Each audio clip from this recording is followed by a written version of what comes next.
This program contains adult content.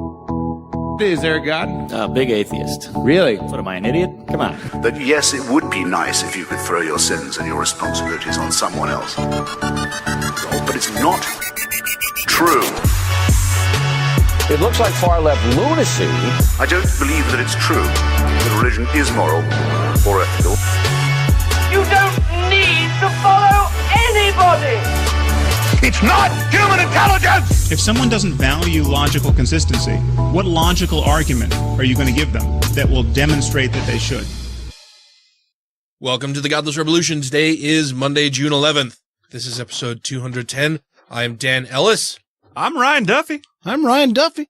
Hey, that's a good miming. There are enough Ryan Duffys in the world. No, there isn't. There need to be more mustachioed dudes just fucking hanging about, making drinks in their 1920s bartender attire. But yeah, I'm gonna play that one up. There couldn't be anyone quite like Ryan. No, there can't.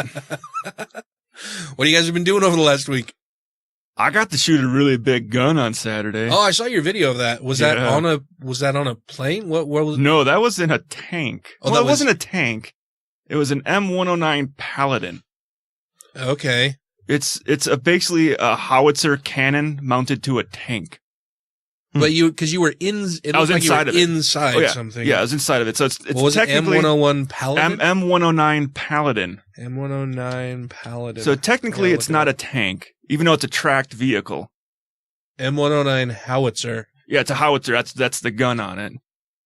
It's kind of like they took a really big gun that would normally be like stuck to the ground and put it on a mobile platform. Huh. Yeah. I mean, these pictures probably don't really show you very much scale of how big the thing is, but. Well, no, it does, because I barely fit in it. Oh, did you? Okay. Actually, when I showed up to the one I was jumping inside of to go shoot it, the guy's like, "How tall are you?" No, I'm like, I'm 6'2", 6'3". Like, okay, yeah, keep that helmet on when you crawl inside. First thing I did when I crawled inside is I bashed my head on the gun. Ooh. But I had a helmet on. So what were you shooting at? I don't know. A populated city? Fuck, I don't know. No, so the Utah National Guard is out there doing training right now, and one of the guys that we work with is a captain in the unit that's the artillery unit for Utah National Guard, and they're out there for 2 weeks doing training. So he said, "Hey, you guys want to come out and shoot?" I'm like, yeah. Yeah. You gonna let me shoot the fucking howitzer? Fuck yeah, I'll go out there. I thought I was gonna get inside the thing and just pull the string. Like, no, here's how you load the shell and load the gun and everything else. And I'm like, I'm gonna load it? Like, yeah, you're gonna load everything but the powder and the primer. You get to do everything else. I'm like, oh, okay. So they gave me a quick. So it's not all in one. It's you have the projectile and so yeah, it's a big. I think it's 144 millimeter round. And the thing's like 3 feet long. Probably weighs a good 50, 60 pounds. So they had me take that out of the canister, set it down, push it into the gun, operate the hydraulic thingy that pushes around in it, and put that away. And then the guy put the powder in, and they put the primer in, and then I pulled the cord. I pulled a button. Well, they pointed the gun basically directly straight up so they can keep all the rounds on Dugway. These are the same guys that caused that fire in Harriman Eagle Mountain area a few years back. Oh, really? From firing their guns. So yeah, they basically weren't. I mean, the thing can go fucking far. Oh, when I was inside the gun, I was basically facing straight fucking up in the air, it looked like. Yeah. And I got to fire it 3 times. And the first time I did it, I kind of had my hand way back and I pulled on it. And he goes, "Next one, pull straight down." I'm like, straight down? That fucking thing flies back. They'll fucking crush me. Crush my hand, yeah. I'm like, I'll come back a little bit, but I ain't putting my hand right underneath the fucking thing. Fuck you. I can see in the floor where it's dented and probably chopped off somebody's hand before, buddy. I'm not taking your word for this. I'm like, you told me to stand way to the side so when the thing kicks back, I don't get fucking killed. Yeah, basically, I crawled in. I got about a 45-second class on how to load it. We bullshitted for about a second, and then their mission came in. They started moving. I'm like, okay, I don't know what I'm doing, but I'll do it. That'd be fun. Yeah. It was pretty neat. Huh. What did you do? I spent the weekend in Beaver. Oh, no joke.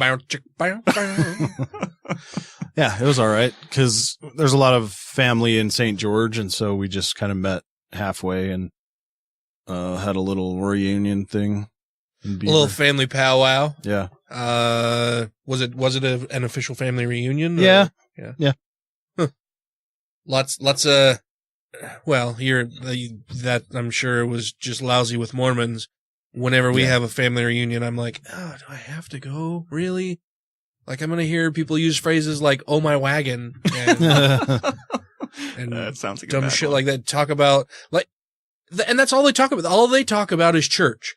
They talk about their callings in church, things they're doing with the church, things that happened at recent church outings.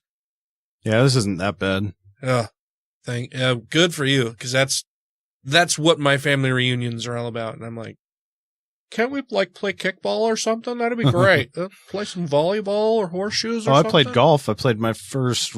Wait, what's a round? Is a round 18? Well, a round can be either 9 or 18 holes. Okay, so my first round of 9 holes. Nice. Yeah, it was pretty fun. Ever? You've never played? You've never? I mean, I've gone to like the driving range and like chipped around and stuff like that, but I've never played like on the course. Yeah. Oh. Yeah. How'd you do? Not great. Yeah. 50, I guess. Well, that's not bad. Is it not? Was it a par 3 course? Par 34. Oh, so shorter. But I mean, they people write books on how to break 100. So for 18 holes. For 18, yeah. Oh, okay. So that's not bad. Oh, all right. Yeah, not bad at all. I think last Tuesday when I played, I had a terrible fucking round. I think I shot a 53, and it was really bad. I just couldn't hit anything. So 53 is really bad, but a 50 is not bad? Well, for First me, time out. for me, and the years and years it was that I've funny. been playing, it was not good. I got really frustrated. Like after the third hole, I turned to my buddy that I always golf with, and I'm like, I should have just fucking stayed home today. I could have just drank beer at home instead of coming out here to drink beer and spray my golf balls all over the fucking place. I always have fun golfing. I get a little frustrated, but it's like, I don't know. I've always had this attitude of I spend way too much money to come out here and have a shitty time. Yeah. Mm-hmm. So if I start playing really terribly, then I just drink more beer. Yeah. Then your attitude changes. And then I don't care. I just puttered around the house throughout the week and did a bunch of shit. I finally got the shutters put up on the front of the house. Got a new drill and drill bit that made it so much easier. We also got our headboard finally arrived like 2.5 months after we ordered it. Shit. And I have a nice wound on my leg from doing that. Well, because it bolts to the bed frame, right? Yeah. And so on your steel bed frame at the end where the mattress and the headboard meet, it's a flat plate with slots in it where you can bolt the headboard. Yeah, I worked at a furniture store. And so because we already had the bed and the box springs and everything on the bed frame, we just, in order to get the headboard behind the bed next to the wall, we had to pull the bed out from the wall and then, swing it kind of diagonally a little bit, and then also had to move the box springs and mattress down on the bed frame like 6 inches so that I could get to the slots in order to bolt the headboard to it. Yeah. And when we were moving the headboard into place, I didn't account for the extra 6 inches of bed frame sticking out. And so I'm walking around the mattress and the bed with the headboard and just walked right into the fucking plate at the end of the bed frame. And for the first 3 days, you could see like this rectangular mark where it cut my skin, like all around there, like little bits of blood and bruised, and you can still kind of see it on my leg. That's why it's always best just to take the mattress and box spring off when doing that. But we didn't really have anywhere to put them. I always just stand them up. Them up. Yeah. Well, we got a ceiling fan in the way. It was just easier to slide it down and do that. I should have just been more mindful of where it was. Yeah. I was telling my mom about it yesterday because we had my stepfather's birthday party and then went to her house. I had cake and ice cream and shit. Telling her about it. She's like, "Ooh, did you cry or swear a whole lot?" And I'm like, "No, I just set my end of the headboard down and Tracy was holding it up, and I just walked over to the window and just kind of grabbed the window frame and stood there for a little while, contemplating what a shitty fucking thing it was of me to not think about this sticking out. And yeah, it hurt a whole lot. Yeah, it was your leg, not your pinky toe. Yeah. But there's a shit ton in the news. We have a great interview with Jack Matirko, member of the Satanic Temple and author of the For Infernal Use Only blog on Patheos. And generally super cool guy. Yeah, super nice. I really, really like Jack a lot. Had a great time talking to him. So we'll move into our interview with him, and then we'll be back on the other side of that with some more news for you. If your Uncle Jack was on a fence, would you help him off? Would you help your Uncle Jack off? I'd hold his hand, make sure he didn't get into trouble. Hi, I'm Lucian Greaves, spokesperson and co-founder of the Satanic Temple. Check out my website, grayfaction.org, if you want to be disgusted and alarmed. You're listening to Godless Revolution. If someone said, we're banning religion, I'd march to not have it banned, because it's your right to believe what you want. And it's your right to be wrong. And I'll fight for that right. Rejoining the Godless Revolution podcast now. All right, on the line we have the fabulous, fantastic, Mr. Wonderful Jack Matirko. How you doing, man? I'm doing well. How are you guys? Doing really super good, thanks. So in studio, I don't think you have met Matt or Ryan. No, I wasn't down. The closest I've gotten was I was in Grand Junction not too long ago. Okay. Oh, for when they had some kind of when Colorado did the Christmas thing, we headed over.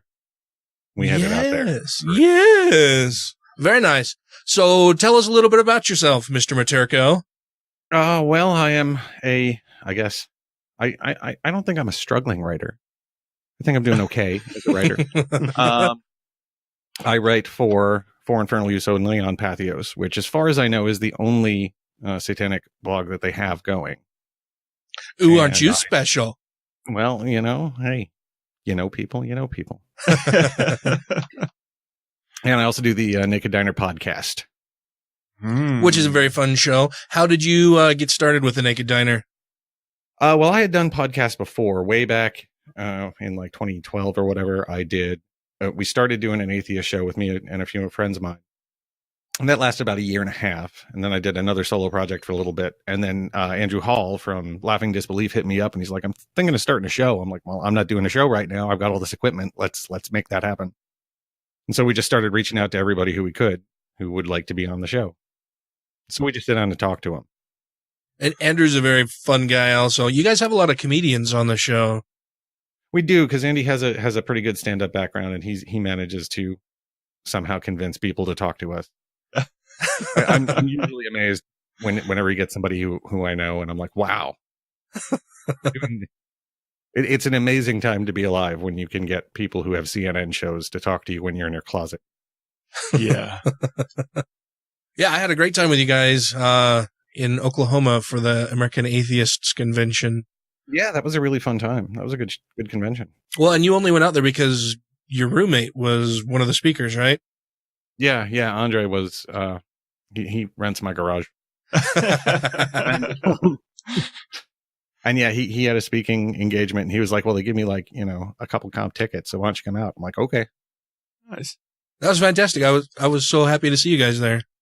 Yeah, that was it. It was tricky because the weekend before that, I was in Chicago for TST's ISSTD protest. Mm-hmm. So I bounced from my girlfriend's house in New Mexico up to Chicago, back to New Mexico, back to Arizona, and then over to Oklahoma, all in the course of 2 weeks. It was a lot. Were you driving to the other locations or flying everywhere? Between Phoenix and New Mexico, yeah, that I drove. That's like a 4 or 5 hour trip. Yeah. Yeah. And your girly friend lives there in New Mexico? Which is why I'm willing to make a 4 or 5 hour drive. Did she used to live in Arizona, or has this always been a long distance thing? No, we actually met at one of TST Arizona's Bisbee events that we have in November. Every November, we all go down to Bisbee and we have a big ritual thing at this one bar there called The Quarry. It's a lot of fun. And she had come down for one of those and we met there. And then we talked on the internet forever. And she was just like, okay, I'm going to come visit. She's like, yeah. Okay. Well, that's very nice. So how does one become a Satanist? Did you grow up religious at all, or have you always? My family was Byzantine Catholic. What is Byzantine Catholic? It's the Eastern Orthodox churches. We were actually, I think we went to a Greek Orthodox church. Ah, what was available. So you wear the weird cross. Yeah, the weird one with the extra line with the extra 2 lines. Hey, maybe. So you probably know what is the extra line on the Byzantine? I didn't know that was a thing. I've always just the one at the top or the slanty one at the bottom. Yes. Okay, the one at the top is just supposed to be the INRI ribbon thing. Yeah, it's his nameplate. Yeah, and then the one going at like a 45-degree angle at the bottom is where they were hammered his legs in. Oh. Yeah. So all the statues you see that the traditional Catholics have are wrong. So I don't know, honestly. I don't know if I haven't really put much thought into whether or not one is more historically correct than the other. So you grew up a Byzantine Catholic. How did that all change? I think most of it had to do with, I think I really became disillusioned when my dad died when I was 15. And then there was that whole period of questioning everything. And I just kind of came out the other side an atheist. Well, so you hate God. You're mad at him. Yeah. No, I read books. Oh. Well, see, had you been a young boy and were worried that your father was maybe not in heaven, you could have talked to the Pope and he would have reaffirmed your faith for you. Yeah. Yeah, I'm not buying that.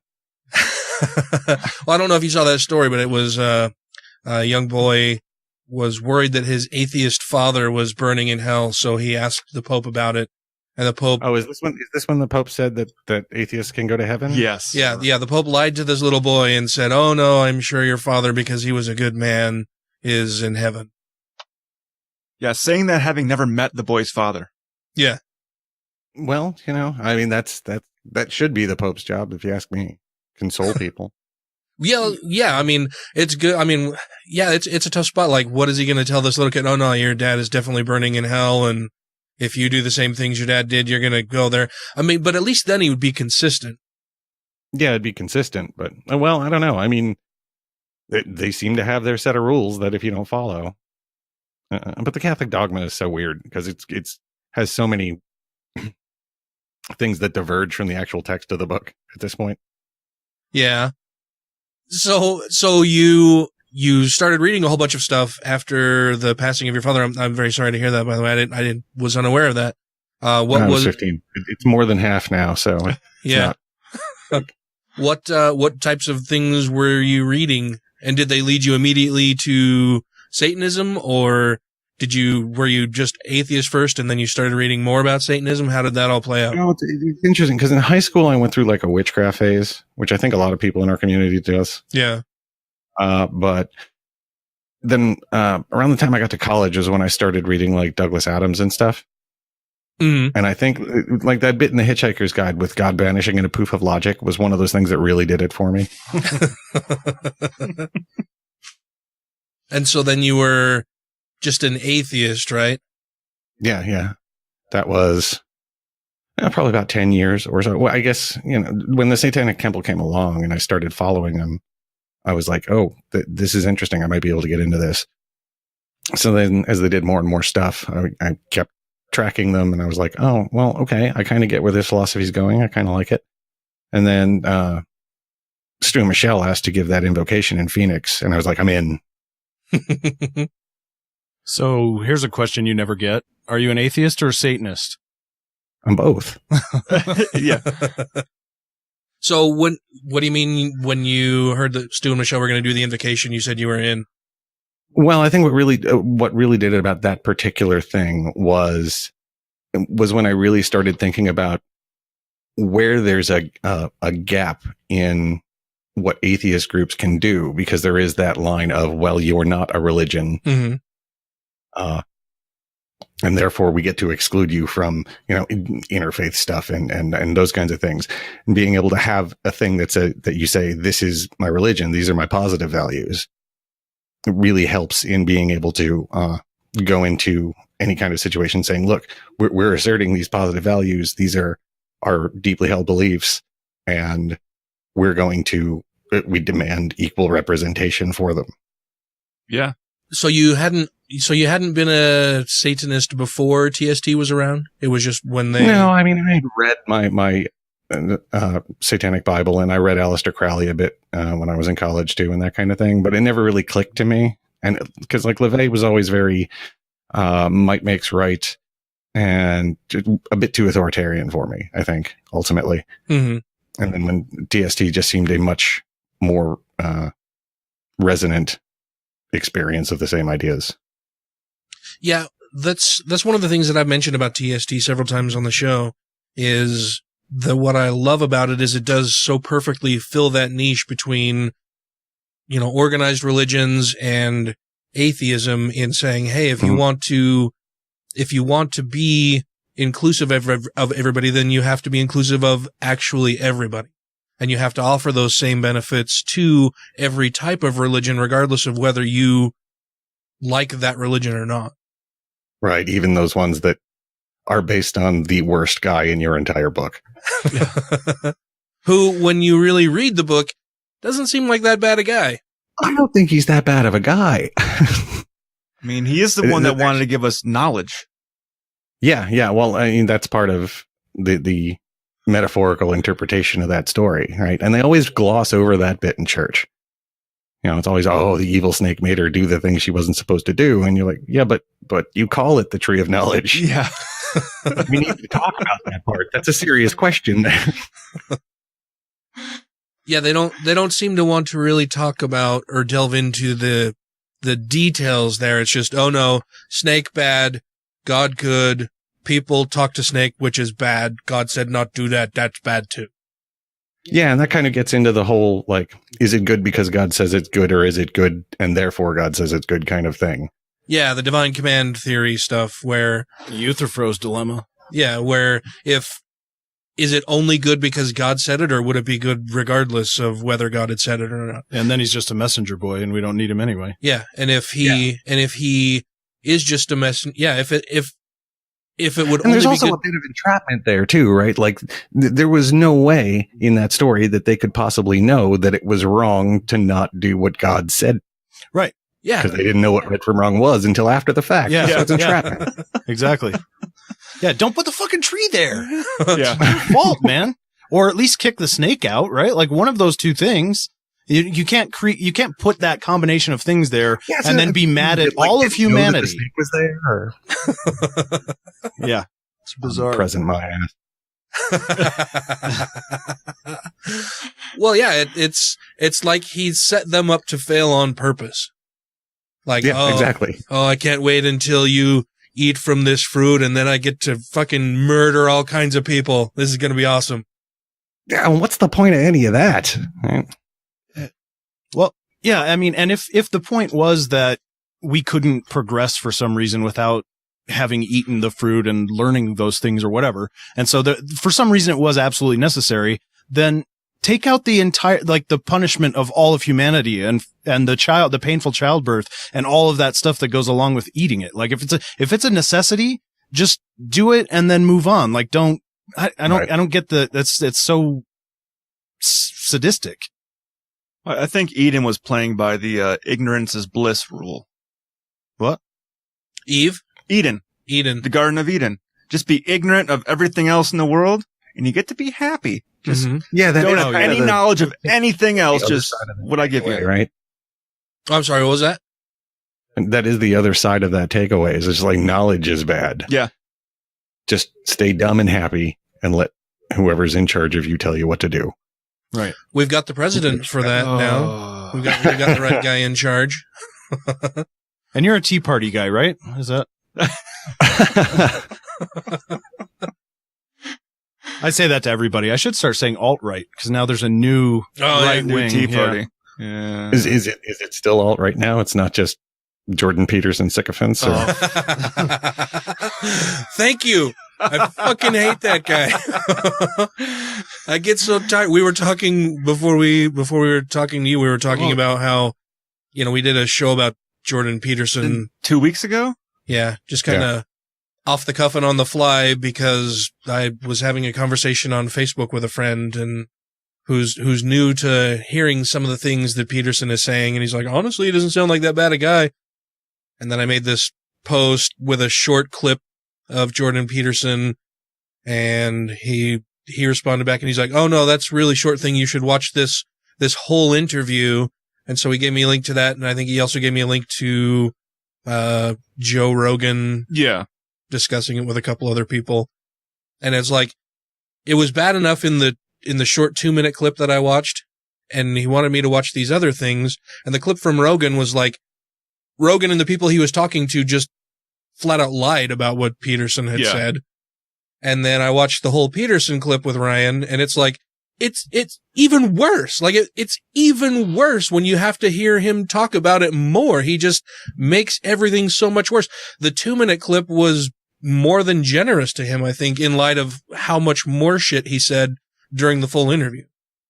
Yeah, it was actually a thing. 'Cause I was talking to Andy the other day, and he said something like, so just to make sure I have this right, Peterson thinks that objective morality can't exist without God. And I'm just like, yeah, it's basically William Lane Craig with flowerier language. Yeah, he's like Deepak Chopra. He's a more verbose Deepak Chopra. He does have a lot of, what's Duhani's word for them? Deepities. Yeah. He does have a lot of those. So I admittedly haven't watched any of his stuff, but so he just says outright, blanket statement, no matter what. Like, even if someone were to define objective morality as like, don't harm and do help or whatever, or human well-being or something like that. The clip we watched, he said, oh, I'm sorry. What was that?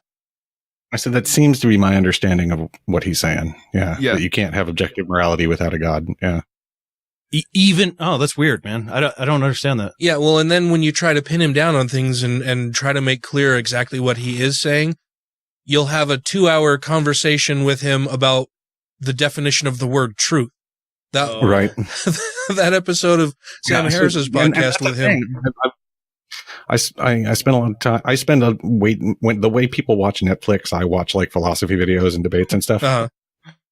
So I kind of want to throw Shelley Kagan from Yale at him. Yes. That would be amazing. That would be a lot of fun. Yeah, actually, Matt turned me on to a debate with Shelley Kagan. I can't remember who Kagan was debating. I think it might have been William Lane Craig. I think it was. And I've seen that one. Yeah, I thought that was an excellent debate. Yeah. Not enough to swing you around to compatibilism, though, right?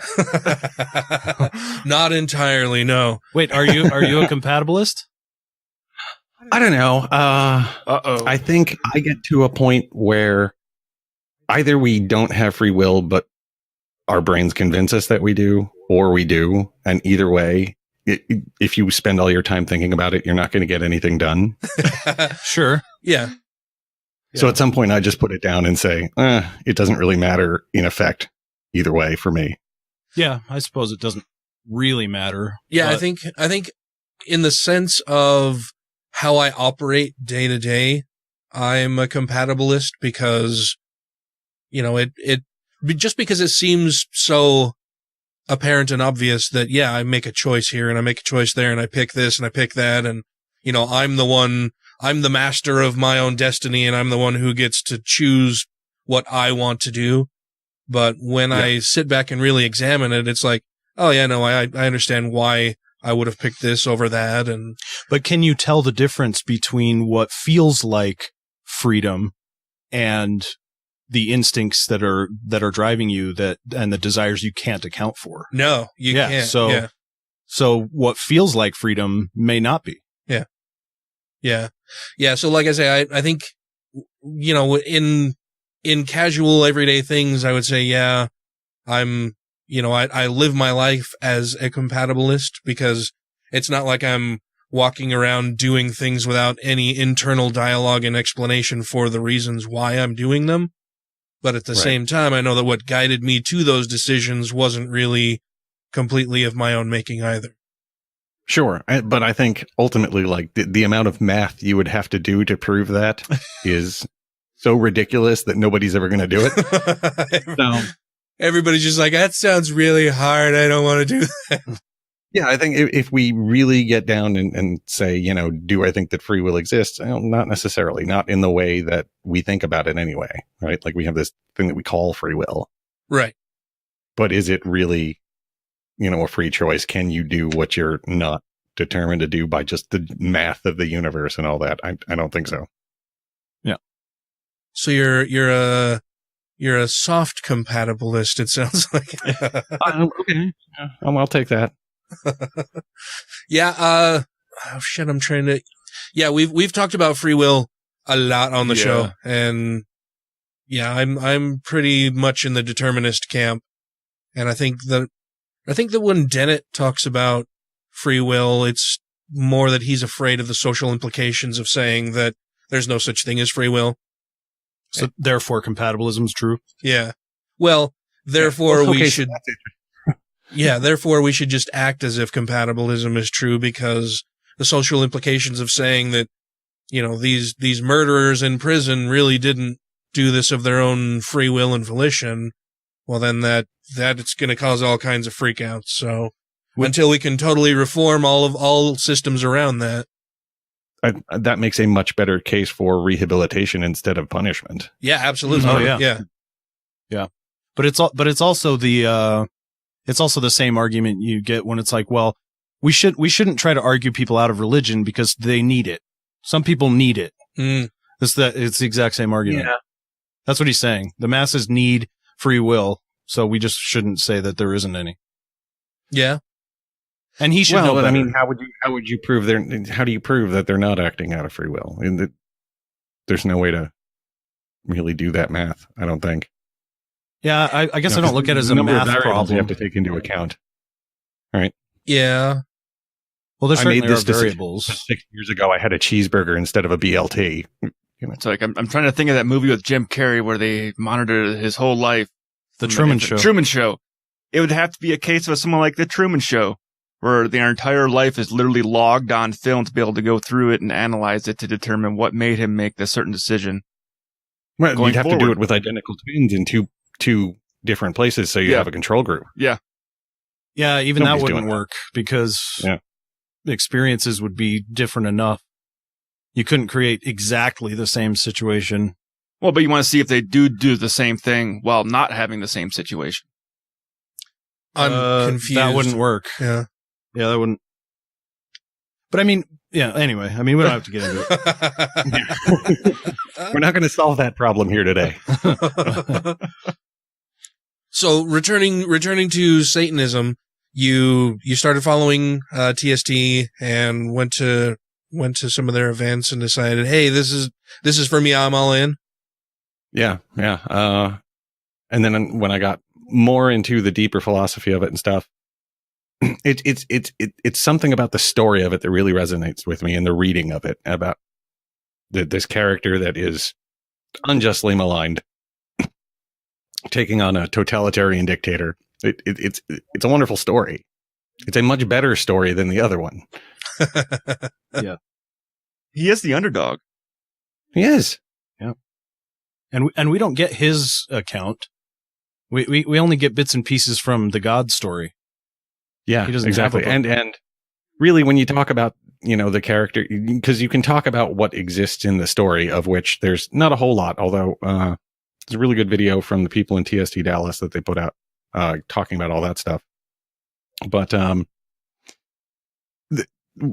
what we think of as the devil or Satan is this whole cultural conglomerate of an idea that involves all the gods that existed that Christianity pushed out, and anything that they decided they just didn't like. And all of that just becomes this one huge mass of, here's all the other stuff. Because in the Christian religion, it's God and everything else, Right. That's interesting. I haven't really given much thought to that. So they're basically presenting the case that Satan isn't even necessarily an individual, whom God has created as his arch nemesis, but it's just they just kind of lumps together all of the things that people have throughout the ages decided is bad. Like here's a weird fact. The Disney movie Fantasia. Uh-huh. There's that Hall of the Mountain King part when there's that big devil that comes up and his wings unfold and all that. That's actually Chernobyl from the Slavic religions. It's actually Hunabard? Chernobyl? Chernobyl. If you watched American Gods, it was the dude with the sledgehammer. Oh, yes, yeah. Yeah. And that was done because the guy who did that scene, he was Ukrainian, and he really wanted to do something about this Ukrainian dark god. And so they let him, but everybody who watches it, since there's no words or anything in that, they just assume that's the devil. Huh. I have to admit that I've never actually watched Fantasia. I've seen bits and pieces, but I've never watched the whole movie. Well, it's okay. I'm very anti-Disney. I can't imagine why. It seems like that would be, Disney and Satanism go hand in hand. Oh, it's a whole copyright thing. We'd have to get Lawrence Lessig in here. It'd be bad. Lawrence Lessig. Nice. So you started hanging out with people from TST, decided, hey, this is for me. How do you view the culture war between the Church of Satan and Satanic Temple?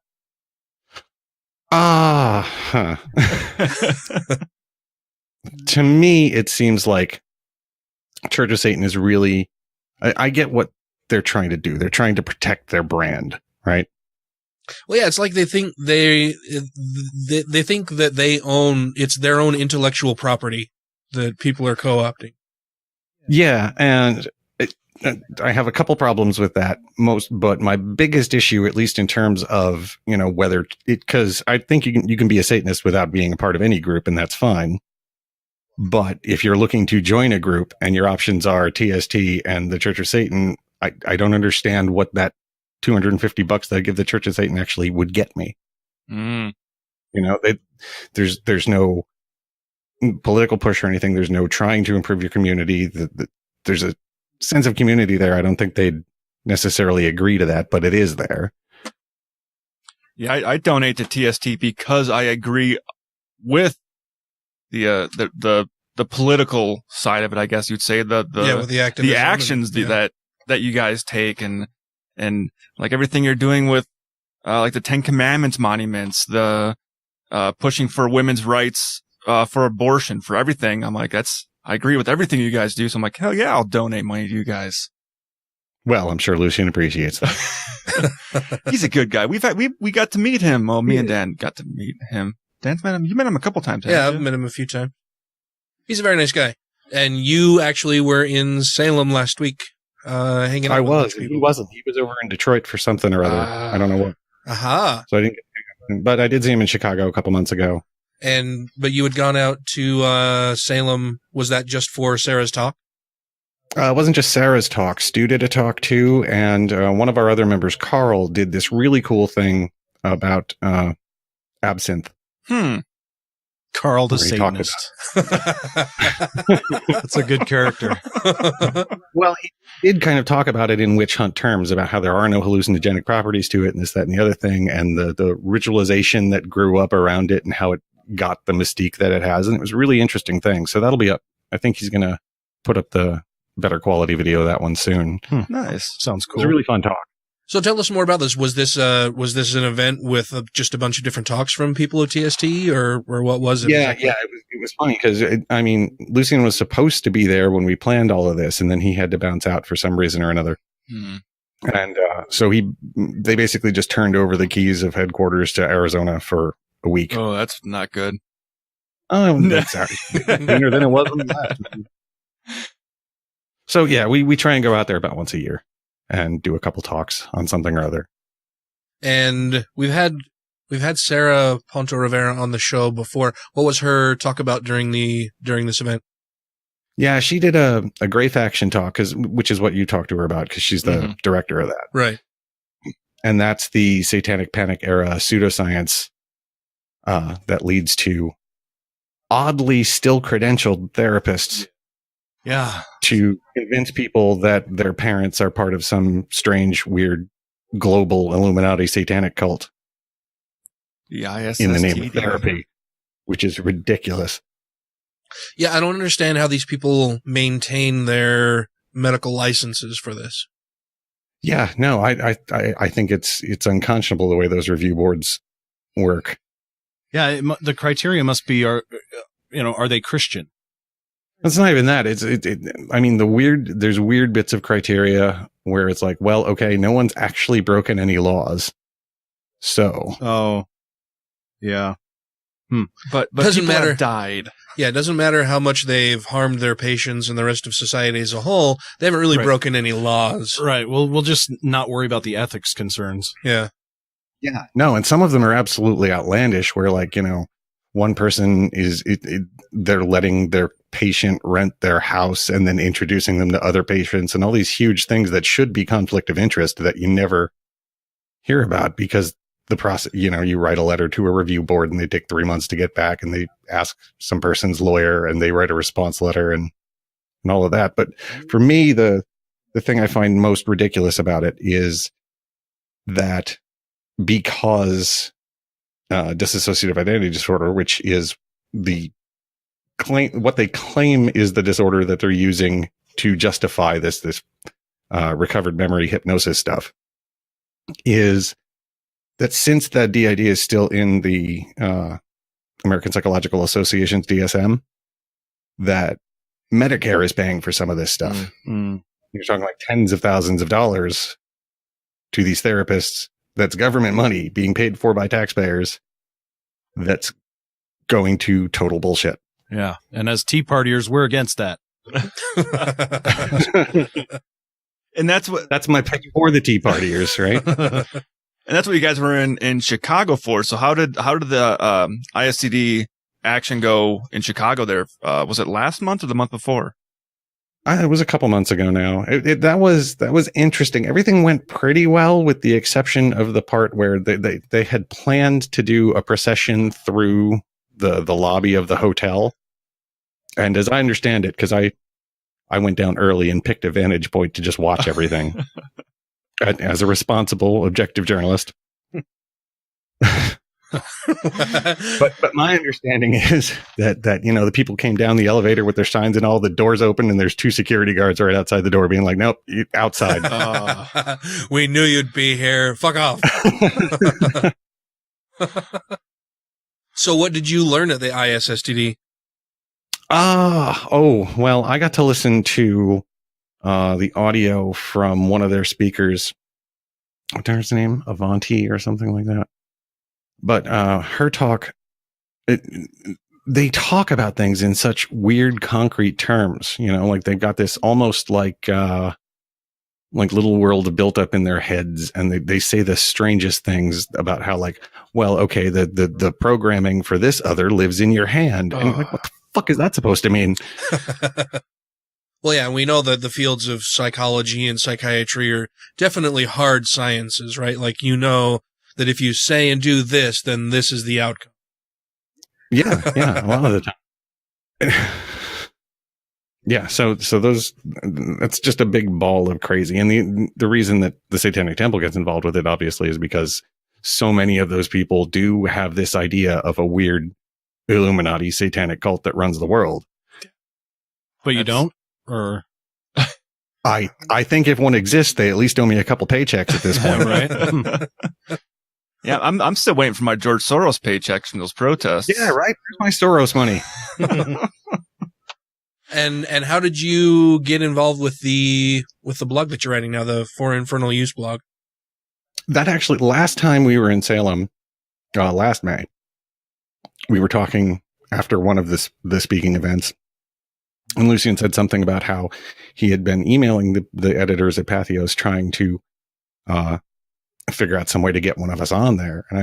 And I work with Andy, who already had a blog there, and we had Dale McGowan, the editor of the Non-Religious channel, on before. So I just emailed Dale and said, look, man, you don't have a Satanist blog.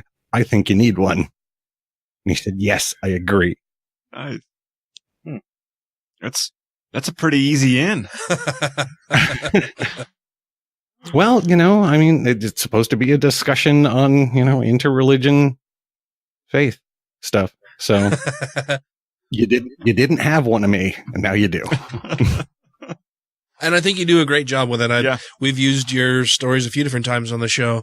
Yeah, I heard that when you the YWCA stuff, you basically read both of my articles. It was very nice of you. Oh, no, it was very nice of you to write them, so we had something to read. I think we credited you in them at least. Yeah, we did for sure. What do you know? I've heard from Michelle since the initial episode where they're apparently looking back on it now. There was just some miscommunication with the YWCA and somebody there speaking out of turn. Yeah, a rogue employee speaking out of turn, saying that they didn't want to work with TST. We talked about that a little bit, and I'm very sympathetic to their position because when we're doing Satanic Temple stuff, you expect a bit of flack. And I think it was just a situation of, somebody really wasn't used to getting threats and panicked. And that's, I understand. I panicked when I got my first threat. Did you panic when you got your first threat? I didn't panic on my first one. I think it was probably my third one that I felt the FBI like it was incredible. Yeah, the third one was when was the first time I contacted the FBI for it, because it was just really creepy and low key, fucking subtle, threatening. But mentioning my kids and family members and where I spend my time and shit like that. And I'm like, too much personal information. Yeah, this person's been tracking me enough that this is a real concern. This is a concern. Yeah, exactly. So, but I also think that whoever made that call, whoever the angry woman who complained was, it seems that it had to be somebody who also had some sort of, political pull or something. Mm-hmm. Someone of some sort of authority. I'm not naming names.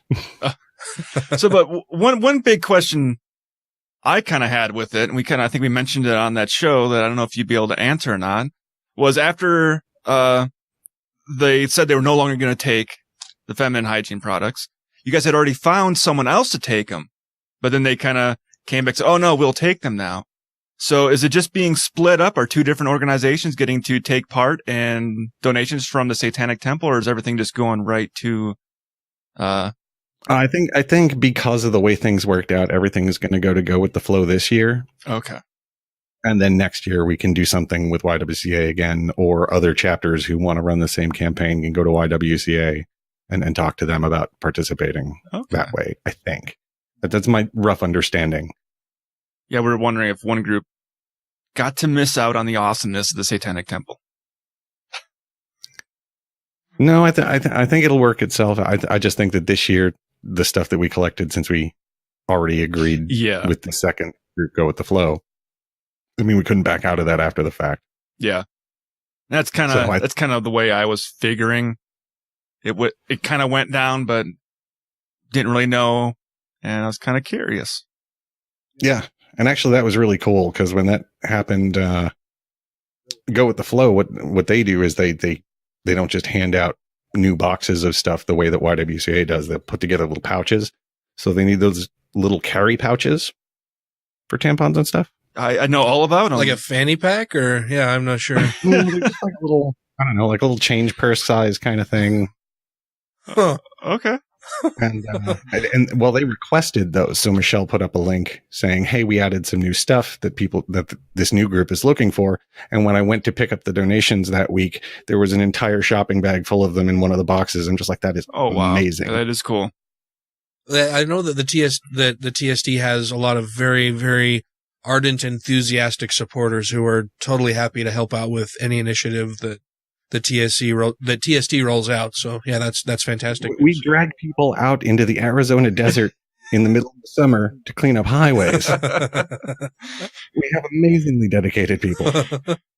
Yeah, we'll be doing that next weekend for Atheists of Utah. So that'll be a lot of fun. It'll be the hottest highway cleanup that we have all year. Yeah, we did we did them January, February, March, and April. And I think we're going to skip July and August out here. Yeah, I would too. I don't think you leave your house in July or August in Arizona during the day. I try to avoid it. What I'm trying to do is switch, because now that since the blog and my podcast is pretty much my job now, I'm trying to just switch to third shift and be awake at night. Yeah, there you go. It works for the animals here. It's cooler for sure, but I remember I took a trip to Phoenix, like 12 years or so ago, and it was a particularly hot summer. And even at night, I think the overnight low was 113 degrees in Phoenix. That's at street level. Yeah, I believe it. Yeah, just fucking we've got horrible heat island effect here. Yeah, like ridiculously hot. I don't know like who was the first person to be in the Phoenix area way back before it was even a city.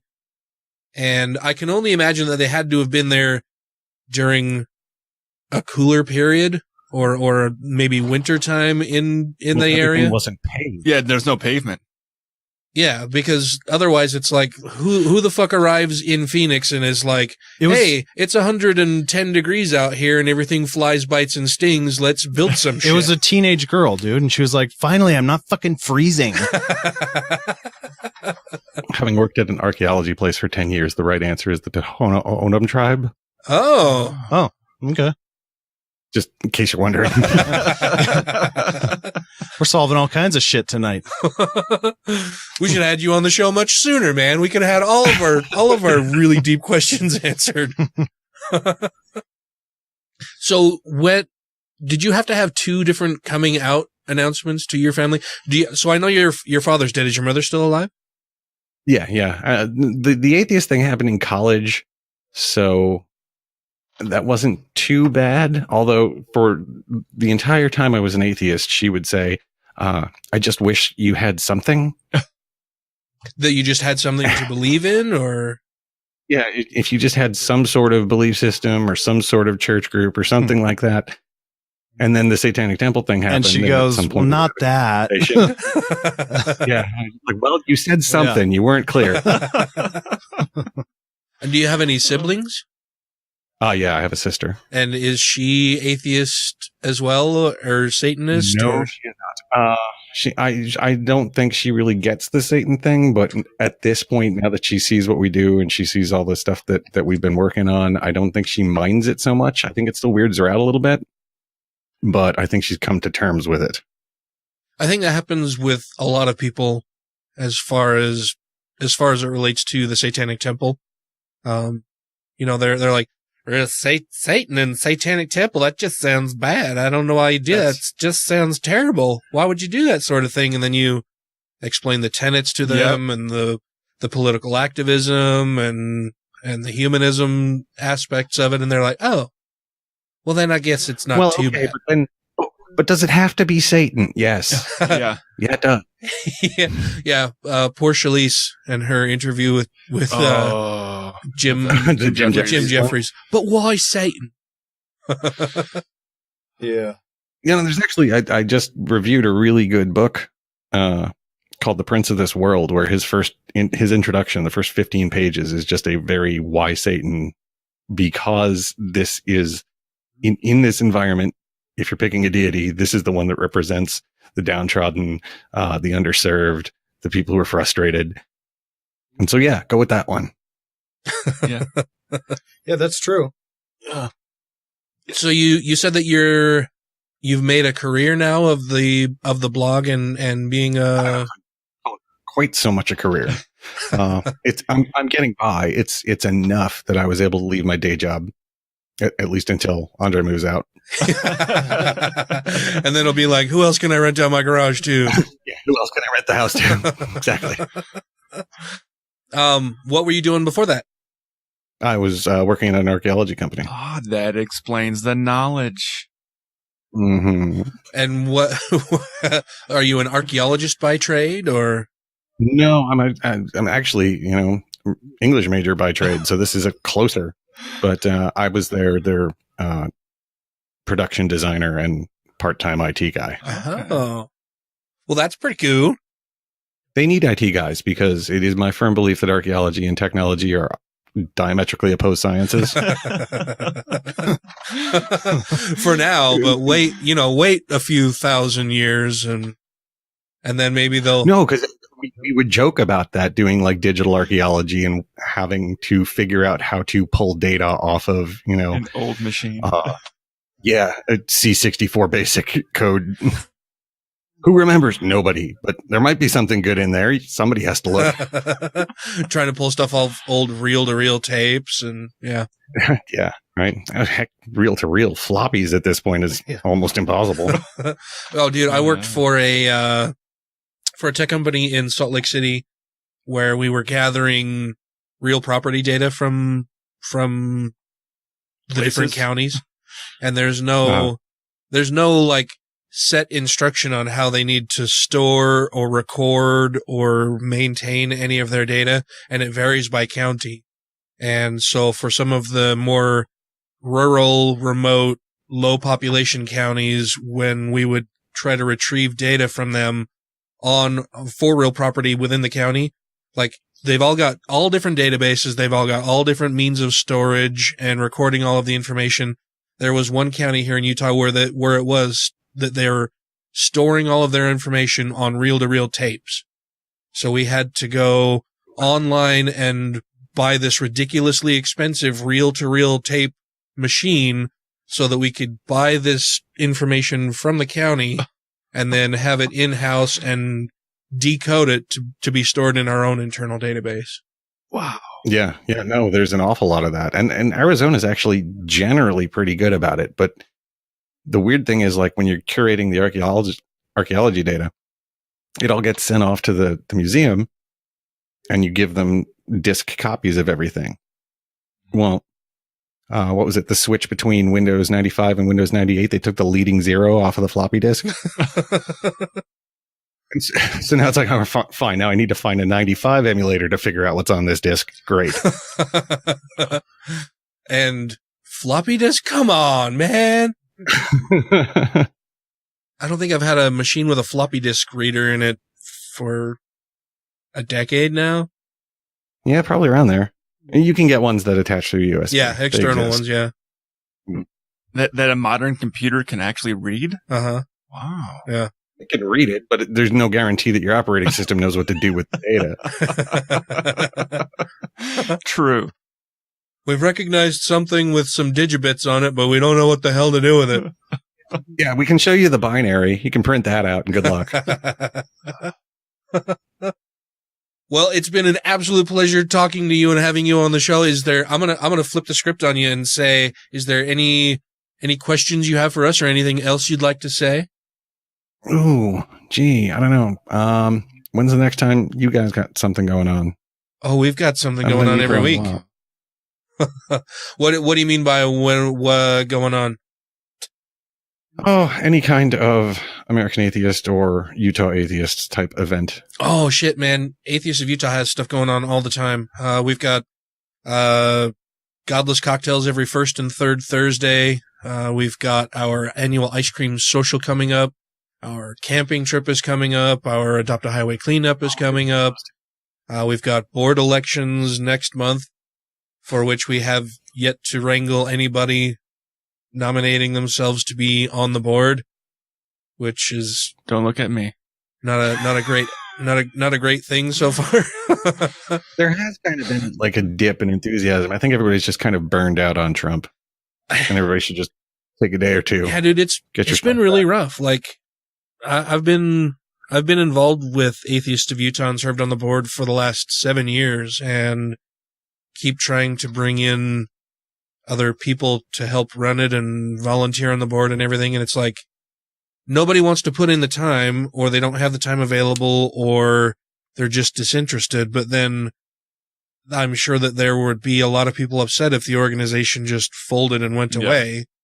But nobody seems to want to step up and do the work as a unpaid volunteer. I mean, that was the issue that the Satanic Temple's chapter here in Salt Lake City had. Right, yeah. Chalice was the only one doing work for it, and nobody wanted to actually do the footwork with her, and she got burnt out on it. Speaking of Chalice, I should mention that the After School Satan Club has figured out its insurance problems, and they are taking applications for new schools that are interested in starting a program. Oh, fantastic. That's fantastic news. I hadn't heard anything about this After School Satan for a little while. We'll have to get her back on to talk about it again. Yeah, there was a whole thing where the insurance that they had to carry, the insurance company had dropped them. They didn't want to. And so they didn't want to everything was insure just kinda Satan. put on hold for a little bit. Yeah, they weren't pleased. They're like, oh, now we're going to have nothing but acts of God against this. This is going to suck. Yeah, so they got that worked out. So if I remember it, I think it's info@afterschoolsatan.com would be anybody who's interested. If your school has like a good news club, you could email that and they can figure out whether they can get you up and running. Nice. Super duper. So if people wanted to get in contact with you or find out more about you, where would you recommend they go? Probably the easiest one is Twitter @LED flashing. Or you can find me on the Facebook, or you can leave comments on my blog, which is patheos.com/blog/infernal. Fantastic. Well, thank you so much for coming on the show, Jack. I've wanted to have you on here for a bit. Yeah, this was fun. It's super fun talking to you. I always enjoy hanging out with you. You're just super nice guy who seems very, very low key until you start talking to you. And then it's like, wow, this guy's super smart and is just kind of quiet but also hilarious whenever I can get you talking about stuff. So Dan has just revealed his bias that low key people are dumb. Well, this has been a lot of fun, man. I really appreciate you coming on the show. Yeah, absolutely. This was fun. All right, Jack. Well, we'll let you go. Enjoy the rest of your night. Hopefully we won't wake up to a mushroom cloud tomorrow. Right. It's going to be in Singapore. Yeah. Ryan floated the idea earlier before we started recording. He's like, what's happening is Kim isn't even actually going to Singapore. He's sending a body double, and then they're just going to nuke Singapore. That would be disastrous. For Singapore, I think it might be. Yeah, for Singapore. Might be good for the rest of the world. Is Pence there as well? I hope Pence is there too. Probably not. Probably not. Yeah. Well, we will let you go. Thank you. Thanks again, Jack. I really appreciate it. Yeah, you too. Anytime. What a fun guy. I like Jack a lot, man. He's a lot of fun to hang out with. I'm glad he came on the show with us. Mm-hmm. Should we talk about some newsy stuff? There's a fuck ton in the news lately. Hi, this is Michelle Short. And this is Stu DeHaan. And we're the co-chapter heads of the Satanic Temple in Arizona. You're listening to the Godless Revolution. For cool Satan swag, please visit the website shopsatan.com. You've agitated or angered one of the supposedly calmest people on the planet, Deepak Chopra. You ruffled his feathers. What did you do to get Deepak Chopra so angry? I just tweeted some fact. But I mean, I've interviewed Deepak Chopra many times, and his whole thing is always, I do not get angry. I've said to Deepak Chopra, if you get cut off in traffic, are you ever angry at that guy? No, I feel sorry that he is in pain spiritually. You're not buying it. He tweeted to me, I said something to him, joking about the origin of the universe or something, and he tweeted back saying, I'm going to shove my cosmic consciousness up your ass. Thank you to everybody who has rated the show on iTunes and Stitcher and are following us on YouTube, Twitter, and Facebook. And to all our Patreon patrons, you make the show possible. Well, that was a fun interview. Yeah, we're on the other side now. On the other side of the interview. Want to start out with some news following up on a story we talked about last week. Oh, fuck. For the patron-only portion of the show, I believe, but... we talked about the Masterpiece Cake Bakery case. Yep, Masterpiece back in the news? Yeah. Make them sing.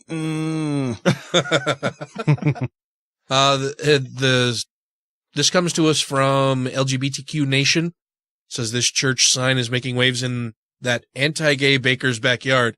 And it has a picture of a sign at the South Broadway Christian Church that says Saturday 6 p.m., Sunday 10 worship, all are welcome, and then next to it says, Jesus would have baked that cake. Yeah.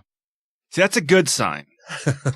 The story says the Denver South Broadway Christian Church is stirring controversy following the Supreme Court's decision in favor of anti-gay evangelical Christian baker Jack Phillips in Masterpiece Cakeshop versus Colorado Civil Rights Commission. And I want to say, too, that I want to, in particular, thank Riley Moore and Alan Firkinoff for sending us tons of stories every week. You guys are awesome. I'm sorry we don't get to cover all of them all the time, but I really, really appreciate you sending us stuff to talk about on the show and that you're interested in hearing. If you would like to do that, you can do so by going by sending us an email to godlessrevolution@gmail.com or calling and leaving us a voicemail at 330-81-REBEL or Twitter our twatter at TGR Podcast, or go out and send us a message on Facebook at facebook.com/godlessrevolution. Rebel! But yeah, we got a whole bunch of stories here. This one I thought was interesting. Yeah. In a narrow ruling, the court ruled in favor of Phillips, saying the Civil Rights Commission didn't respect his claim that he was discriminating for Jesus by refusing to make a cake for a gay couple. The Baker store is located in Lakewood and is part of the Denver metropolitan area. Metropolitan? Metropolitan. Oh, I want to go there. The church's pastor, Dustin Atkins, however, disagrees with Phillips's logic, and as an empathetic man of God, he would seem to be an authority. Atkins points to the Bible's recounting of Christ's life as the basis for his stance that the Christian Savior would embrace LGBTQ people. Quote, But the Bible says, let he who is without sin cast the first stone. You should be nice to people. Quote, Jesus worked with folks on the periphery of society, mistreated and marginalized, Atkins told television station KUSA. These folks are the ones he welcomes most, end quote. Phillips claimed his religious freedom was being suppressed by forcing him to serve the public equally, which really, you would think the reverse, right? Like, you're serving everybody equally. That's your freedom. If we're going to make you not serve people, that's us saying you can't do that. That's a reduction of your freedom. Yeah. The Supreme Court punted on whether or not religious liberty includes a license to discriminate against LGBTQ people. Instead, they sent the case back for reconsideration. The commission could still resolve the case in favor of the gay couple, which would be awesome. But yeah, I thought that was an interesting sign from a more welcoming and humanist religion. Now, did you see the church anyway? The bad sign that went up? No. Well, I'm sure there were plenty. No fags allowed. No, it didn't say that. It said no blacks allowed. What? Because of this? Because of this. Now I've got a license to discriminate against whoever I want. Black people are it's my religious freedom. Here. Yeah. I can serve who I want, and the Supreme Court said so, and I don't want to serve blacks. So someone had actually put that up, and I'm probably getting it wrong, is one of the Dakotas, North or South, whichever one's the more racist was probably the one that was South, probably, South I'm guessing. Dakota. And it was a state representative that got asked a question about it, said, hey, do you think it's appropriate for this person to put up a blacks only sign or no blacks allowed sign on the front of his business? And the guy said, well, it's basically his right to conduct business the way he wants. No! Fuck me! He retracted the statement later, basically kind of being like, well, no, I didn't say he shouldn't serve black people. I'm saying, it's his business. He can do, his business. He can do with his business what he wants. And you can't fucking do that. No. I posted on Facebook earlier this week that I'm surprised constantly at how many people don't understand the Civil Rights Act of 1964 that says you cannot do that shit. Yeah. You cannot discriminate against people on the basis of creed, religion, nationality. Those are protected classes of people that you can't fucking do. Yeah, they seem to understand it all too well when they feel like their religion is being infringed. They're like, hey, you can't do that. It's my religious freedom. I can, well, it's like, and then you turn around, and all of a sudden now you don't remember what that whole thing was about. What did we even do in the 60s? Like, when we were saying, oh, minorities and women and all, they all have rights. What do you think that means? Yeah. What do you think that was all about? What's like, there's a guy is this talking with at work the other day. That's recording. It's just really long. And we're talking at work the other day, and we're talking about some race issues, and it's like, you do realize the Emancipation Proclamation didn't solve all issues with, like, African Americans having rights. Like, you do realize that, right? He's like, well, yeah. I'm like, it was 1964 when the Civil Rights Act was signed that gave him more rights, and they still weren't even basically guaranteed those rights after it was signed. There was still a whole lot of shit going on. He's like, yeah. I'm like, so you realize there's people alive right now. Your parents.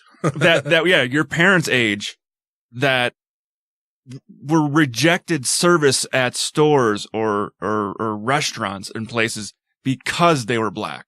They were harassed for no other reason than because of the color of their skin. Harassed and beaten at voting stations, so they would try to get them not to vote. Like, this stuff is not in our past. It's still very much present, which is why we have a lot of these issues. But don't worry, because the baby boomers vote liberal, and they'll do that forever.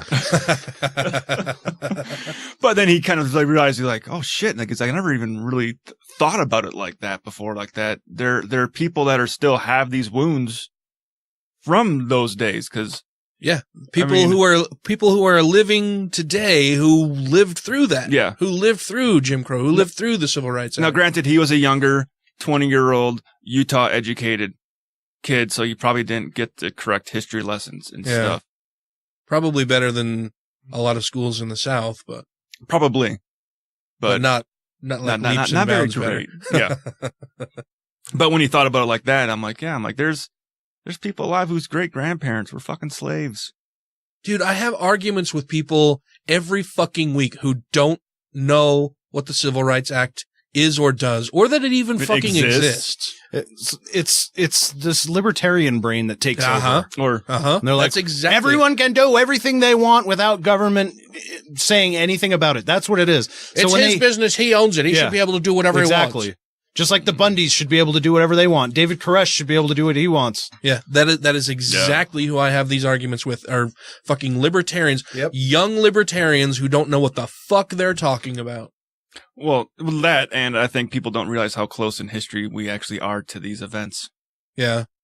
Dude, I had an argument with a young libertarian woman years ago at an Atheists of Utah event where I was explaining to her that I think you mean mansplaining. Yeah, I was mansplaining to her that when Rich Andrews, my friend who's since passed away, who was previous state director here in Utah for American Atheists and was involved with Atheists of Utah, he's won a lifetime achievement award from American Atheists for his activism work and everything. Was featured in magazines, toured the country with Madeline Murray O'Hare.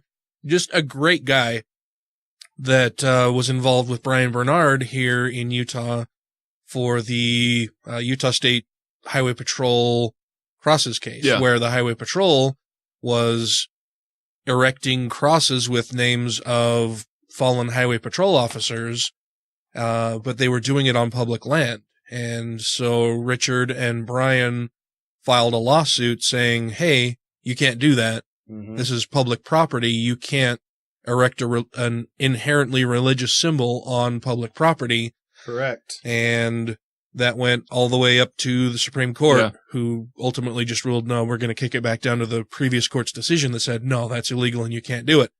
And I had an argument with this woman, and she kept trying to tell me, well, no, they can do that. That's up to them. That's their religious freedom. They can do whatever they want. As an atheist, she's having this talk with me, and I'm like, no, you can't. That's not what religious freedom is. Yeah. And then she's like, well, it's just like a business can tell whoever that they want that they don't want to do business with them. And I'm like, no, they can't.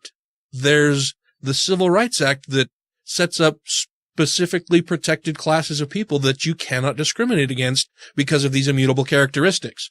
Well, I just think that's wrong. And I'm like, this is really weird because you're black. Oh, shit. And you don't fucking know this, and you live in Utah, and you're an atheist. Like, none of this makes any fucking sense to me at all. And she has hated me since then. Because I showed her where she was wrong, and she's just fucking hated me because of this disagreement. And it's like... Okay, so there was this guy, and he was a reverend, named Martin Luther King Jr. Once upon a time. Yeah, just... I don't... That bit of libertarianism really fucking bothers me, where they just say things like, well, you should just be able to do whatever you want. No. So why do businesses pay their employees then? Yeah. Why don't they just have slaves? Yeah. Right? Well, that's because they could do whatever they want. Well, it's their business. They should run it however they want. I imagine she would probably make some kind of argument with me about the minimum wage, and that if we raise the minimum wage, then we're just going to get rid of people, and they're going to fire people and everything.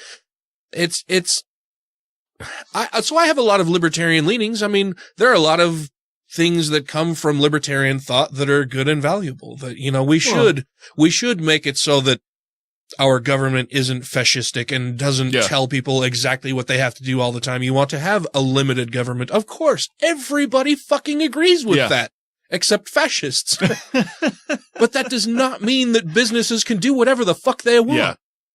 And it seems to be, and it seems to be getting worse. Like, I don't know if it's a lack of proper education in our schools or people just being generally ignorant about the world around them in general. I don't know what the case is, but it seems to be getting worse. It's those things and other things, but I've also, this, maybe everyone else has already figured this out, but it was a revelation to me as I was thinking about some of this, like that one of the main differences between left and right, libertarian and liberal or whatever, is that the right wing really hates the government.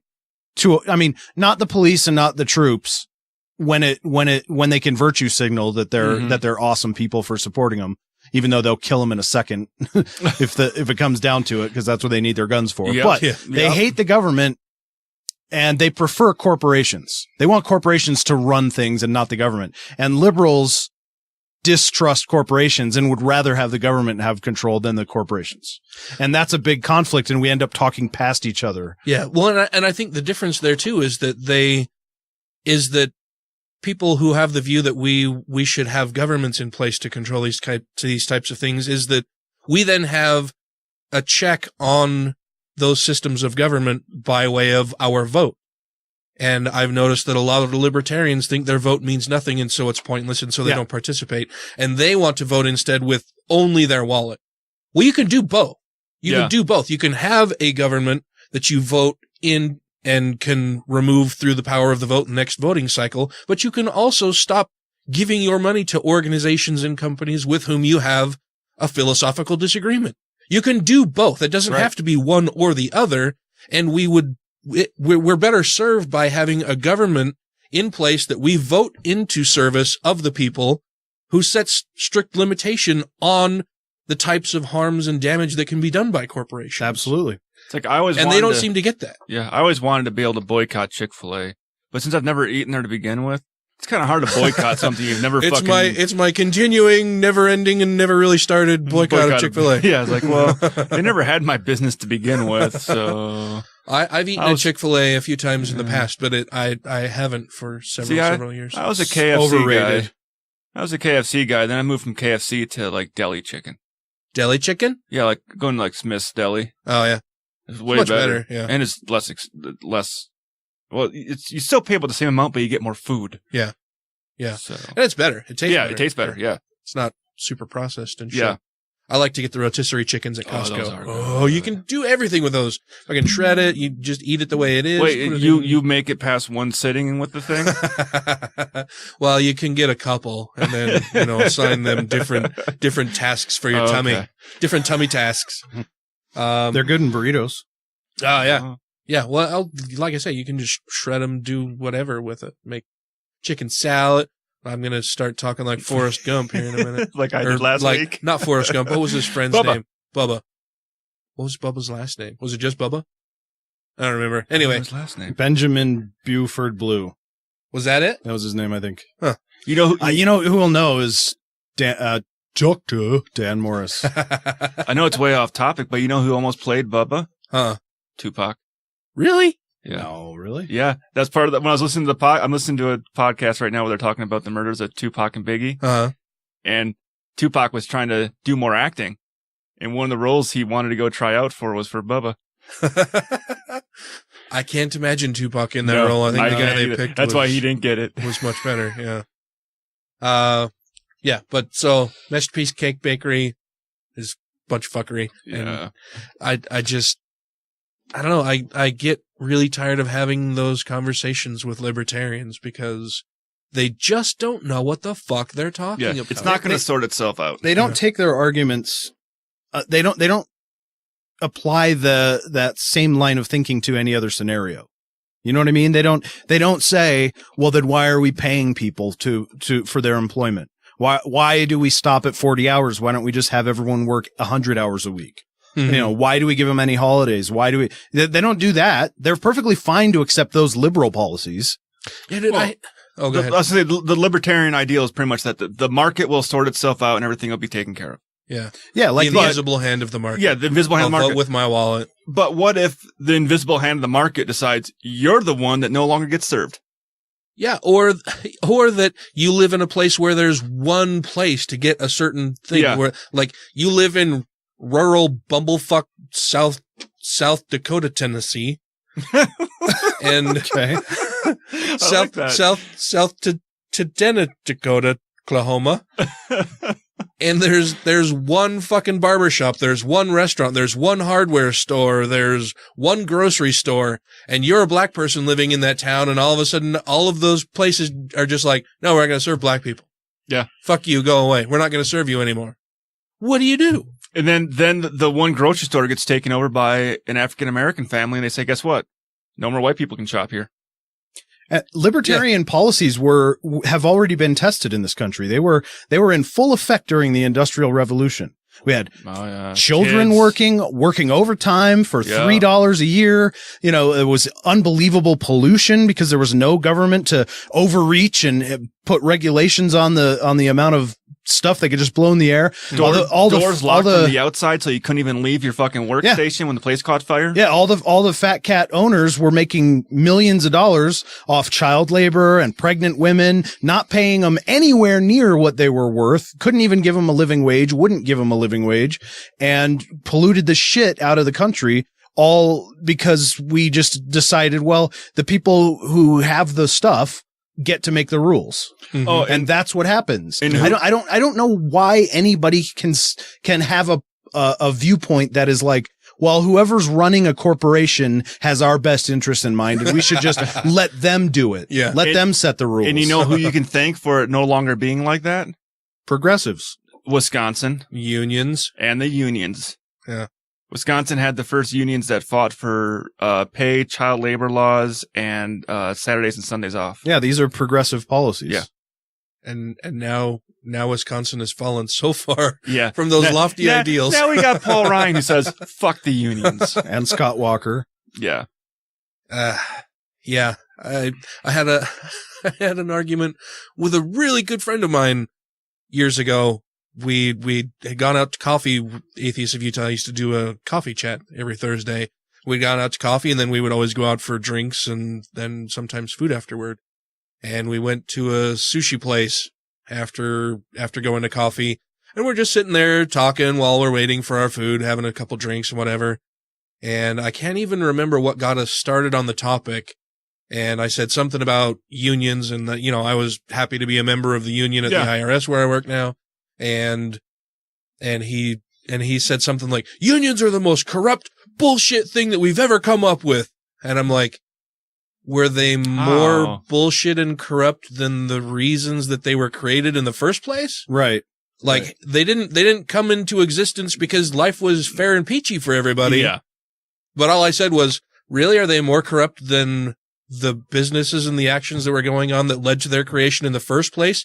Dude, he stood up out of his chair and started screaming and pointing and yelling at me. That's the stupidest fucking argument I've ever heard. I can't believe you just fucking said that. And I was like, calm down. I don't know why you're so pissed off right now. But I want an answer. But I asked a question like, do you think they just materialized out of thin air? There was no reason to create these unions in the first place? And he was really pissed off at me the rest of the night. And then the next day sent me a bunch of text messages apologizing. It's like, yeah, I kind of was wrong. Well, I don't even know if he said that he was wrong, but he apologized for the manner in which he chose to address the disagreement. Because it was way, way over the top, like overreaction. Was he watching Fox News that week? I don't know. He's a business owner. So maybe that played into it a little bit. Yeah, maybe he treats his employees well. Yeah, he does. He actually treats his employees really, really well. But he's well, I won't say a one-off, but the majority of large corporations that employ the vast majority of people aren't very nice to their employees, like fucking Walmart. Nobody starts a business because they just really, really, really want to collect a whole bunch of strangers and give them shit. Yeah. That's not the goal. The goal is to make money. The goal is to hoard as much money as they can. That's what they're doing. You know, and the reason why we know that is because they don't ever stop. They put stores up all over they way more money than they would ever need. You open 3 or 4 Walmarts, you're fine. You're fine. You live comfortably. No, they put them all over the world. McDonald's, Burger King, all over the world. They never stop. Well, then you brag about, hey, we made this much more money this quarter than we did last quarter. Yep. Yeah. So they don't have our best interest in mind. We need to have another entity that's bigger and more powerful that says, this is what you can do. This is what you can't do. This is what you have to do, blah, blah, blah, or else they fucking won't. Yeah. And then when the government wouldn't step in and help out workers stood up for themselves and said, all right, well, we're going to organize ourselves. Yeah. And you're going to do these things, or we're not going to work in your factories anymore. We're not going to work in your companies anymore. A lot of so people you're going to have to figure out what the fuck you're going to do without anybody to do the work that needs to be done to run your company. There were people killed during those walkouts, though. Yeah. Yeah, there were. They're shot. Yeah. Beaten. Murdered. Yeah. By their employer. Yeah. Yeah, it happened. But we're much better off where we are now. I mean, because they fought that fight. Yeah, unions are the reason we have 40-hour work weeks, 8-hour days. Well, and then they're also the reason why we have, 4 10-hour shifts or swing shifts, or you overtime. Get differential pay, overtime pay, sick pay, holiday pay, vacation time. Still working on maternity leave.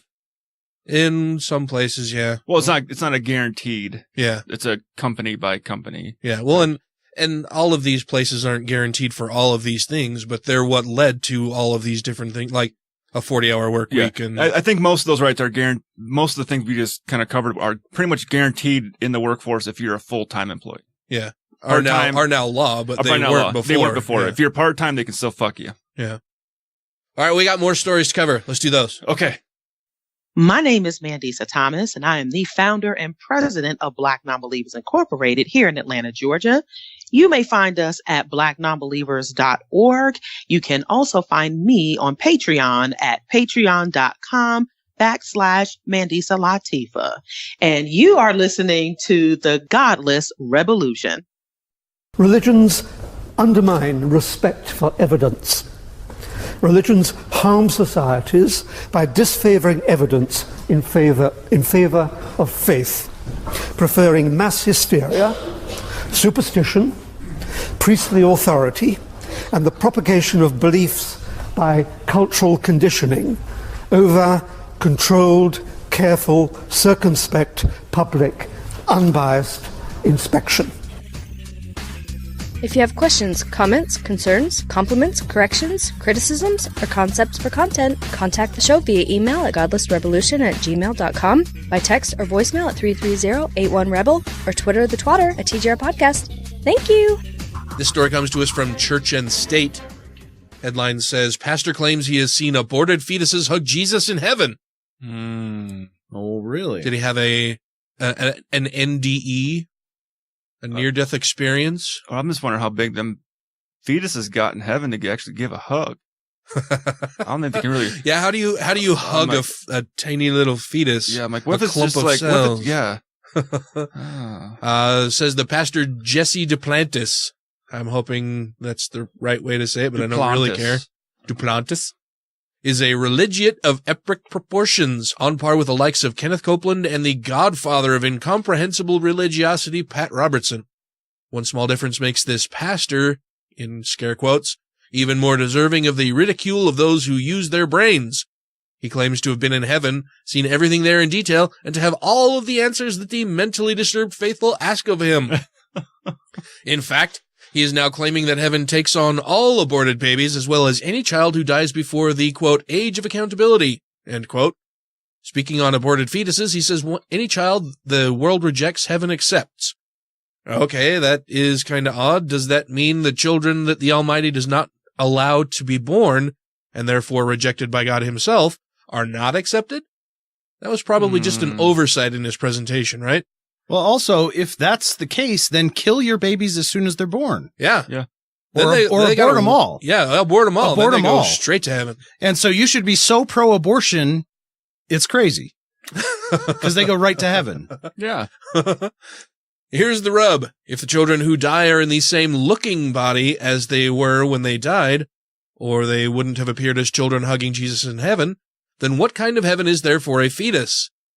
Yeah. Yeah, that is a very good point. Most abortions happen when fetuses are unrecognizable as humans, just basically a bunch of cells. How does a bunch of cells hug Jesus? Yeah. But he has seen these kids hugging Jesus in the new heaven. New heaven? That he just can't wait to get back to because going there the first time just made him a millionaire on earth, totally rejecting biblical principles of austerity and poverty being the best way to serve the Lord.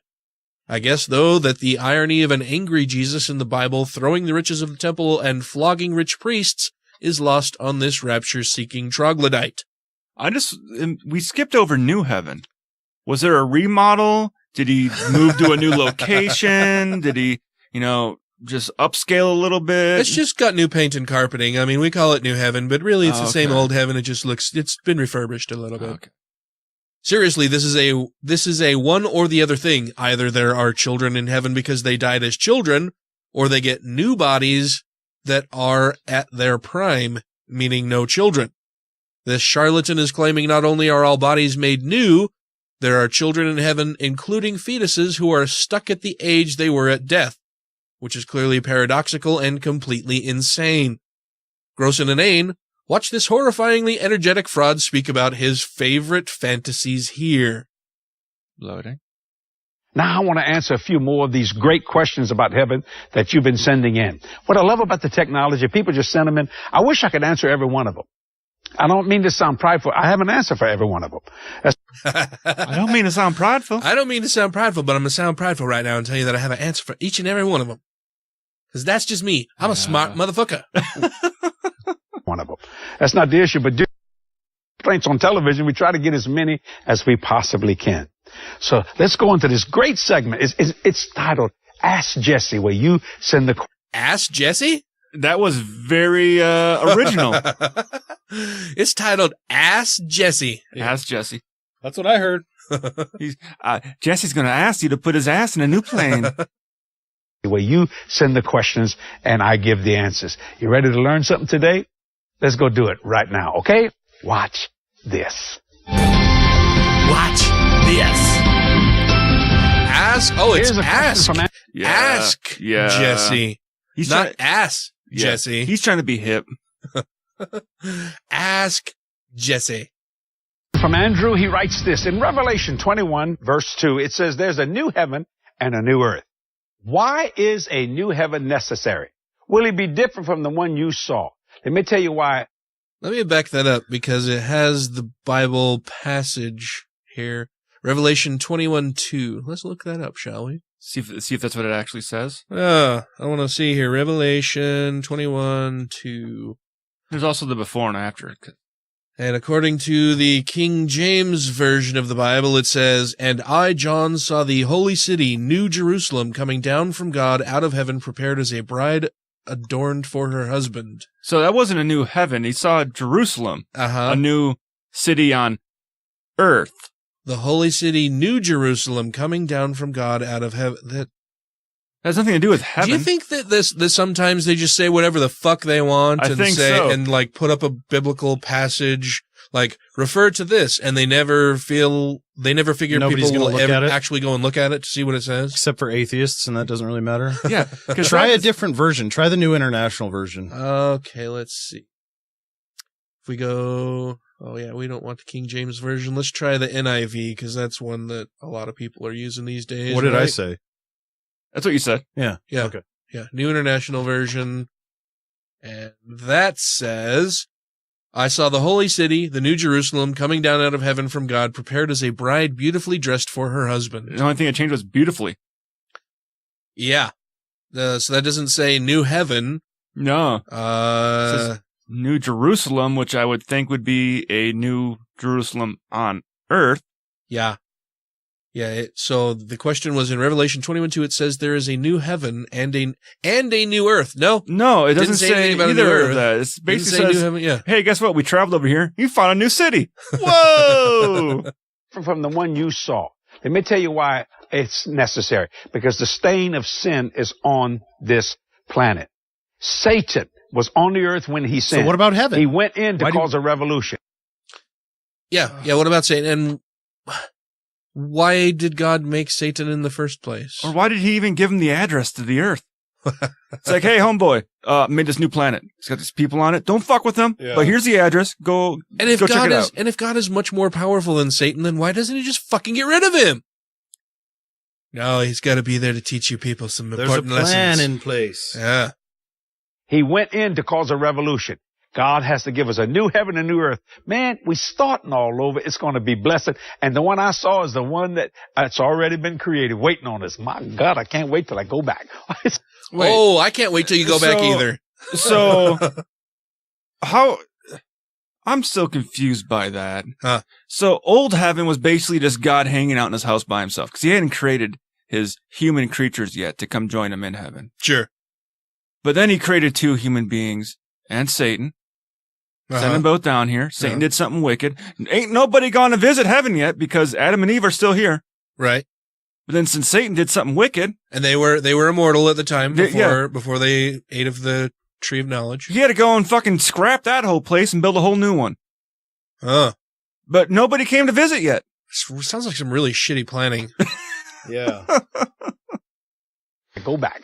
It's going to be a blessing of the Lord. Here's another question from Sheila. She says this, will children and babies go up in the rapture? Yes. All children, all babies, people that are of age, they're not of age of accountability. You understand what I'm saying, Sheila? Think about it. What age does he think is the age of accountability? Because to the Mormons, it's 8 years old. I thought it was like 4 or 5 in the Bible. I don't know. I thought according to Mormons, it's 8 years old. Yeah. Because that's when they get baptized. But that's the age of accountability. I thought with the Jewish religion, you weren't counted on the census until you were at least 4 or something like that. And that was the age of I don't know accountability according to Jewish law. Because the government counts you as a person now. Well, no, it wasn't the government, but it was the Jews would count you. Probably because, hey, if they make it to 4, they're going to make it to 5. If they made it to 3, we don't know if they're going to make it to 4. So we ain't going to count him in yet. With the mortality rates what they are, we really need to wait a little bit longer. We'll wait 4 years. You're still basically cooking. I'm saying, Sheila, think about that. My God. I mean, God don't lose babies, even aborted babies. If the world don't accept them, God accepts them. And well, like Matt said, just abort them all then. Yeah. Then they're all automatically going to heaven. Or if you have a baby and you're worried like, oh, fuck, I think he might go to hell. Better kill him. You ain't accountable yet. Uh-huh. Yep. God accepts him and brings him in the very presence of who he is. Oh, man, it's going to be a wonderful time.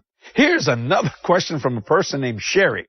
She says this, when we get to heaven, can we touch Jesus? Yes. Can we actually go up to him and hug him? Yes. And can we speak to him? Yes. That's what's so wonderful about heaven. I thought the Bible says you can't. Well, while you're here on earth, but this is after. When you're transported to wherever the fuck heaven is. I thought that was only Jesus you got to encounter with. That you can, well, that's who she's asking about is Jesus. I thought it was God. No, she said Jesus. But then, can we talk to Jesus? Can we touch Jesus? But we don't know which kind of Christians they are, if they believe God, Jesus, and the Holy Spirit are all the same motherfuckers. Holy Spirit. The Holy Spout? Yeah. Well, some Catholics look for Holy Spouts all the time, but that's a different story. About heaven. We can't do that now in these, what I call Adam-like bodies here, these natural bodies. But you'll be able to come up to him and hug him and just bless him. I saw that. I saw children run up to Jesus and just grab him. Isn't that nice? It was so fucking wonderful. Liar. Because you see what's... God. He's absolutely lying. And why... So, when you die, that's it? Like, whatever you were... When you died, like you're a vampire, right? When you become a vampire, if you're a child and you become a vampire, you're going to be a child forever. Yeah. And in heaven, apparently if you die as a child, you're going to be a fucking child forever. And if you go to heaven as a vampire, you're fucked. 'Cause I bet it's fucking bright as shit. Well, and how many old people are super fucking pissed off that like, I died because my body gave out on me. I couldn't do a fucking thing. And now in heaven, that's how I'm going to spend eternity. Fuck that. Yeah. Yeah, that'd be weird if he had Alzheimer's. Yeah, and again, what a terrible fucking plan. Yeah. In him will be liquid anointing inside that new body of yours. It's going to be great. Glory to God. You don't want to miss it. Here's from a person named Kathleen. She says, does it make a difference whether a body has been buried or cremated? That is a great question. I'm wondering how to answer that specifically. Yeah. Because I just said that there are children in heaven, and there are regular age people, not old people, I mean, and then there may be old people, and so what about burned people? Oh my, this is a sticky wicket. Well, what if he died in a fire? This is quite the pickle. I'm going to have to try to decide what I'm going to say right now. No, it doesn't. I used to hear people say this, if you're cremated, something's wrong with that.